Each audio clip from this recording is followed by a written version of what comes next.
Hello friends, welcome to my YouTube channel. So today in this video, I am going to show you how to insert the SIM in this device. So at the left side of this device, you can see here is the SIM tray just below the volume down button. So first of all, we need to eject the SIM tray. For this, we need to insert one SIM ejecting tool inside this hole and press it. You can see. Now the SIM tray is ejected. So this is the SIM tray.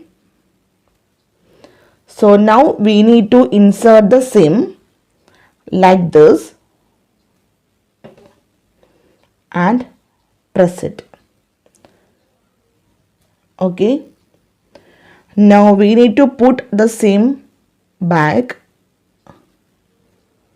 and press it. Now just wait for a few seconds. The device will detect the SIM. We can say the range you can see. So simply in this way you can insert the SIM in this device. So hope you guys enjoy this video. Thank you for watching. Thank you. Bye bye.